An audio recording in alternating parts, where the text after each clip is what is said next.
Hi, I'm Liz Rutledge with Sustainable 3, and today I'd like to talk about how you can save the planet a little bit at a time by saving energy, but also how you can save money.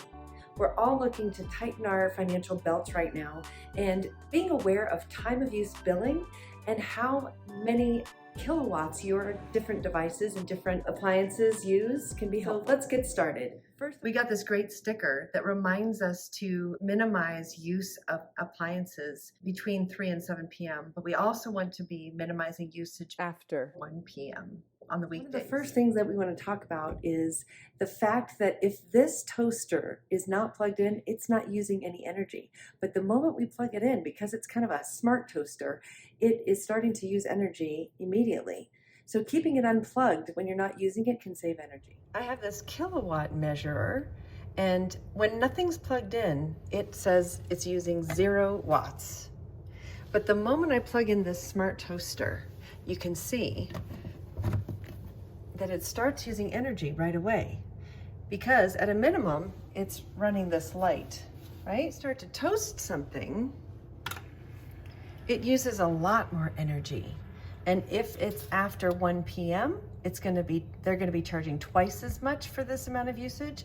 And if it's after 3 p.m. until 7 p.m., they charge 3 times as much per usage. Peak time hours, it's going to be double and then triple, depending on the time of day. Now, all of this is for a good reason, because what they're doing, encouraging people to use their energy during the times the alternative energy sources are the most readily available. Now, here's a toaster that's not smart, and you can see unplugged. Once again, it's not using any energy, obviously, but when I plug it in, it's using 0 energy, and that will only start using energy when we toast something, right?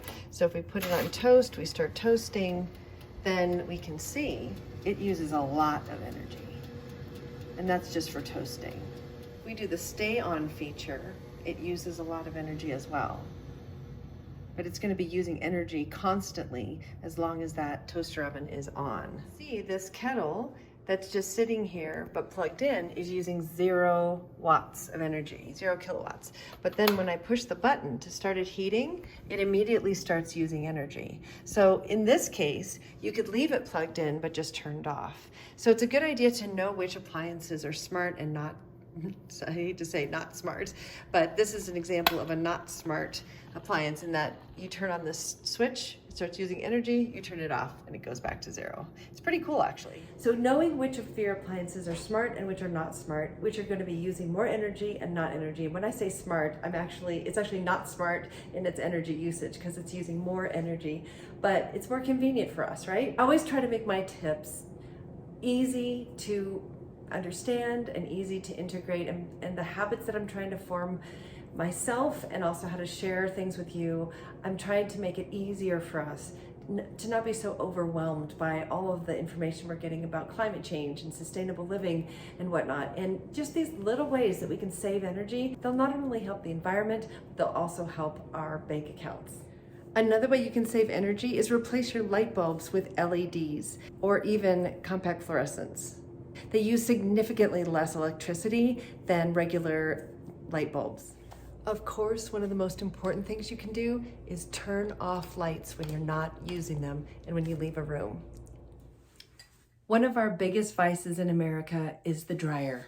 And it's also one of the biggest energy hogs we have in our house, or even at the laundromat. It's going to take a lot more money to run the dryer. By running the dryer before 1 p.m. or after 7 p.m. or on the weekends, you can save money because the billing rate per kilowatt hour is less. Another way you can save money and not use your dryer is to line dry your clothes. If you haven't already, please check out my line drying clothes video. I think you'll find it entertaining, if nothing else.